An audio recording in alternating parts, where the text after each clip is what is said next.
I've made it to World. Hello, Bucket. I think I love you. I spent 3 days with Uyghur Chad, and he would never say anything like that. This is a simulation. What are you talking about? It is not. Then tell me, what is pi? 3.14159. Uh, uh, uh, Too much processing. I knew it. This isn't Uyghur World, it's Singapore.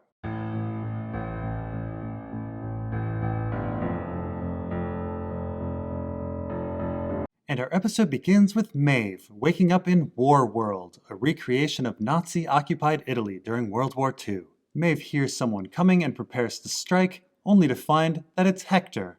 Is it me, or is Hector way hotter in cowboy attire? Isn't everyone hotter in cowboy attire? Touché. Anyway, Hector gives Maeve some eye candy and wants to escape with a stolen map of the war front in order to help the Allies win. And so they carefully sneak downstairs and then walk briskly by all of the soldiers. Wow, no one saw them? This guy has no peripheral vision, and these guys are looking directly at them. Brandon, we have to remember that this is a crappy simulation and all of these characters are designed to let them go. Anyway, the two cross the bridge to get out of the city, but are stopped by some Nazis. Maeve realizes her Jedi mind tricks don't work on them, and so they have to lazily kill them.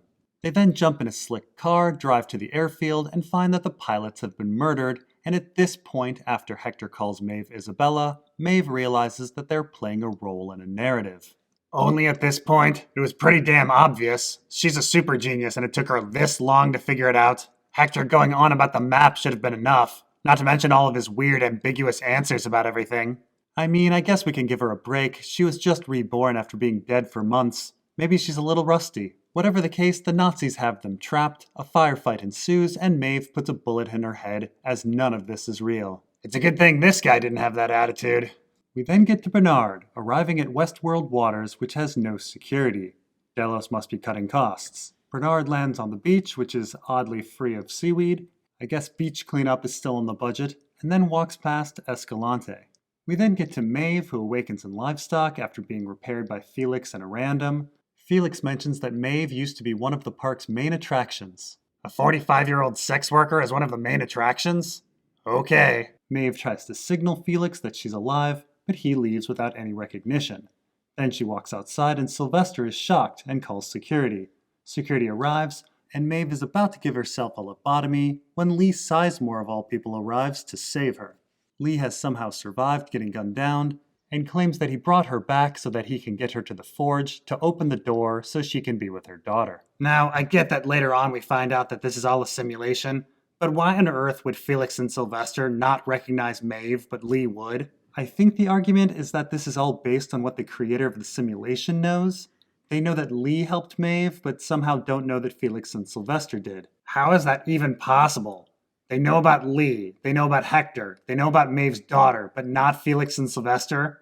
Why wouldn't they? It's been established that there are cameras in livestock. Remember when Elsie confronted Destin about him fucking the hosts? And later on we find out that Sarek knows that Maeve rewrote her code. She did that with Felix and Sylvester. I don't know. Look, I admit, not everything about the simulation adds up. Maybe it'll be explained later. Guys, it's all a simulation. Open your eyes, man. This guy is totally right. Everything we've seen so far, Liam, Sarek, the Chinese fisherman, it's all not real. It's all a simulation.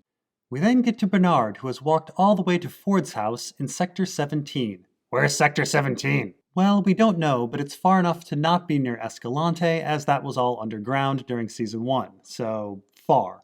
Inside, Bernard finds his old tablet, which is here for some reason. I guess Charlotte and Strand left it there or something. So next to Teresa's stain, Bernard heads through the secret door and down to the room with his old selves, and there he finds that Stubbs has tried to blow himself up in this back room and has failed. His reasoning for trying to kill himself?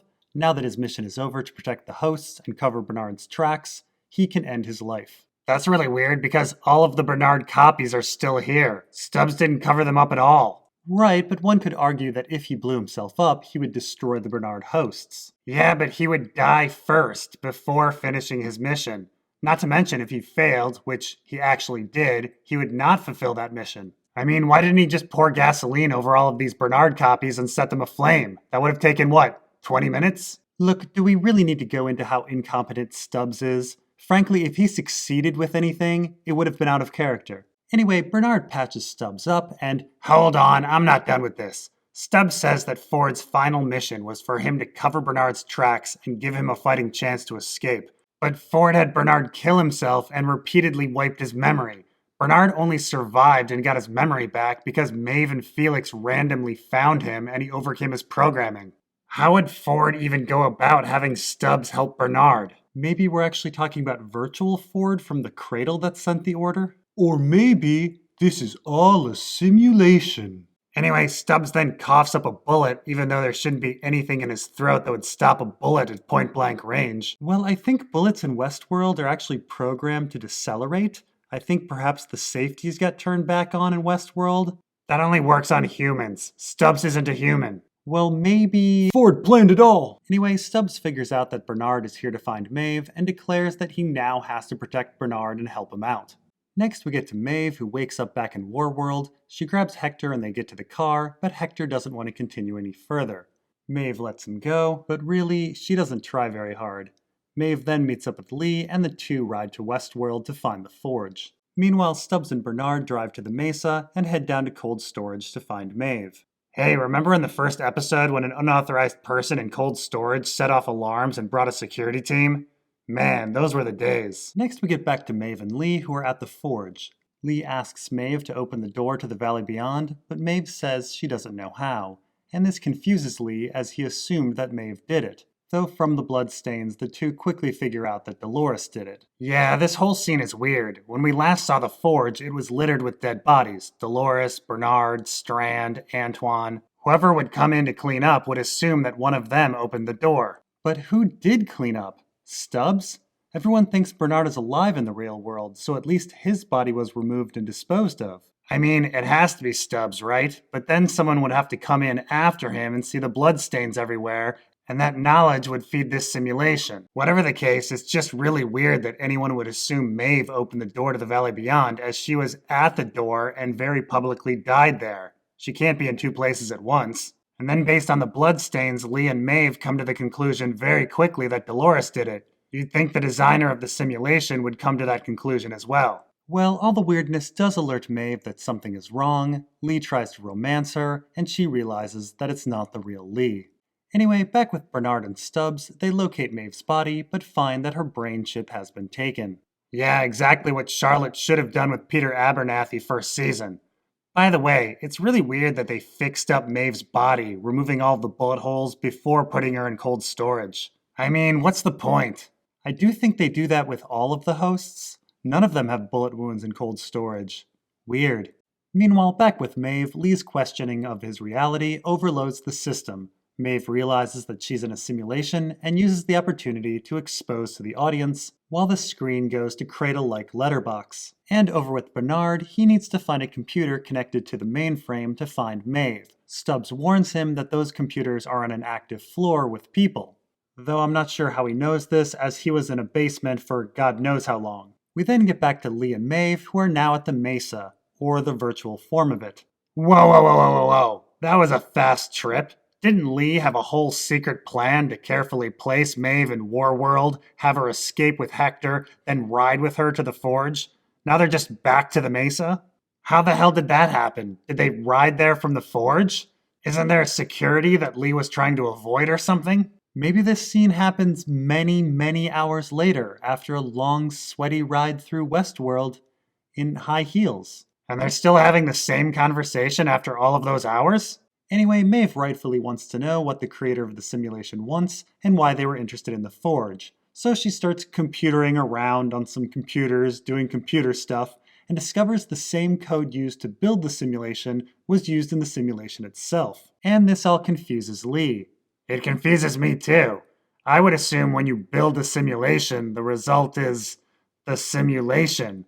I'm completely missing the distinction. I mean, if Maeve looked at, say, a simulation within the simulation, say the code for the Forge or the Cradle in the simulation, and found a similarity with her simulation, that might be something, but she's talking about the code for building something and that same something. But even ignoring all of that, okay, the codes are the same.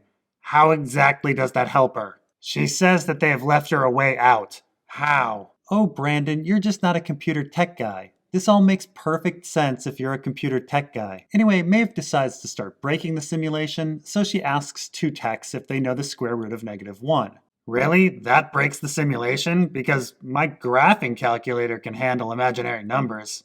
Yeah, but your graphing calculator isn't analyzing it. Look, just roll with it, Brandon. Anyway, Maeve decides she needs to overtax the system, so she steals a whole stack of Hector's maps to cause some trouble. We then find Stubbs and Bernard entering the facility for Medieval World, and then... Oh. Oh. Oh, God. What's going on? Oh, fuck. Oh, dear God. Who asked for this? What's all this commotion? Oh. Oh, no. Oh. I mean, this would explain why Tommen and Dario are played by two different actors? Shut up, Chad. I don't even want to think about this, okay? I need to go sanitize my eyes. Anyway, Bernard scans the parks and finds that Maeve isn't in Westworld after all, but then figures that now would be a good time to scan his system to see if Dolores has hidden anything in his code, as these systems weren't created by him. He ends up tapping into a slew of memories, both his and Dolores's, and meanwhile Stubbs has to fight off half a dozen machine gun-wielding security men with an axe. Wait, now Stubbs is an incredible fighter? Why didn't he pull these moves against Ghost Nation? Well, I guess that was back when he was controlled by Ford, so he lost those fights on purpose, I guess? But we found out last season that Ghost Nation's actions had nothing to do with Ford's plan. Maybe when Bernard was patching up Stubbs, he reprogrammed him to make him a better fighter? Anyway, we then get back to Maeve awakening in War World. Lee has been busy getting techs to debate each other, and Maeve goes down to the Nazis to turn Hector in for having a map, but then reveals that everyone is a traitor because everyone has a map. Everyone's mind is totally blown, chaos ensues, and the entire simulation shuts down right before Lee is shot in the face. This allows Maeve to hack the system, and she takes control of a drone outside the simulation to steal her brain. Wait a minute, why does crashing a program allow one to hack a drone? Because the programmers were lazy and they used similar code. So, what does that have to do with crashing a program? When my computer crashes, I don't suddenly gain access to my neighbor's Roomba. Brandon, you're just not a computer tech guy. It all makes sense when you're a computer tech guy. Anyway, the drone grabs Maeve's brain and makes a run for it. Wait a minute, how? Is Maeve controlling the drone from the simulation? Because the minute the brain is unplugged, she would lose the drone. Or did she transfer her consciousness into the drone? And if that's the case, why steal the brain? Or do the brain bulbs have Bluetooth or something? Oh, Brandon, you're just embarrassing yourself. You're not a computer tech guy. It all makes sense when you're a computer tech guy. Anyway, the drone doesn't make it and is gunned down. The first time ever security has stopped anyone in this show. We then get back to Stubbs and Bernard on the beach. Bernard doesn't really explain what he saw when he scanned his system or what that whole thing was about, but he does note that Dolores is interested in Liam, a former guest of the park. Wait, so looking at his tablet, it says that the dinner party was his most recent narrative. Isn't that from over 10 years ago? At least. Anyway, Stubbs is pretty happy that he gets to kill himself once Bernard leaves, but then Bernard reprograms him to come along on his adventures. Didn't we establish in this episode that Stubbs has a bomb in his neck that will explode if he tries to leave the park? You have to be completely rebuilt to get rid of those. Oh, Brandon, you're just not a computer tech guy. It all makes sense when you're a computer tech guy. And finally, we get to Maeve, waking up in the real world. Maybe. She comes outside to meet Sarek, who explains that the world is at war and humanity has already lost. He runs simulations to make the world a better place and finds that humanity is doomed on its current path. He claims that Dolores is a huge threat as his computer cannot account for her, and so, to save humanity, he needs Maeve to kill Dolores. I'm sorry, but I'm having trouble following Sarek's logic. He first claims that humanity is doomed on its current path, but he also claims that his computer modeling is saving humanity, so which is it? I think he means that now that Dolores is out there, humanity is doomed on its current path. But he specifically said that his computer cannot account for her. So how is he so sure that there'll be war and that the war will be lost? If his computer has stopped working since the emergence of Dolores, he knows jack shit about the future. Well, he's a deceptive guy, he may be lying about the doom and just wants to know the future and control it again. And what was the whole deal with him creating a simulation and trying to get information on the Forge? I think he initially thought Maeve was the threat and wanted to know if that was correct. Maeve and Lee at the Forge alerted Sarek that the real threat was Dolores. Wait, he thought that a bulb brain in his possession that he could destroy at any time was the threat. Okay, and figuring out the threat was Dolores? Wasn't that friggin' obvious? Lee, a simulated computer program, figures out the threat was Dolores pretty quick. She is literally walking around town all day with Liam, looking exactly the same as she did when she very publicly led a revolution in Westworld. Man, this guy is pretty slow. Anyway, Maeve tries to kill Sarek and is frozen by him. And the episode closes with Sarek saying that he will try to convince Maeve that their interests are aligned later on. The truth is, Bucket, we are in a war, and we're losing that war. Against robots? Artificial intelligence? No, against simulations. Come again? You see, we aren't even in Singapore. We're in Burkina Faso. Another simulation? A simulation within a simulation. Actually, it's worse, because we're not in Burkina Faso, we're in a CVS parking lot. I don't understand. As it turns out, we don't know how many simulations we're in. 100? 1,000? Perhaps infinite. It may be simulations all the way up forever. But every time we discover we are in a simulation, it collapses and we rise to the next one. It's quite chaotic. What can we do about it? There's only one way to stop it. You need to kill the man who's exposing it all. You need to kill Chad Summerchild.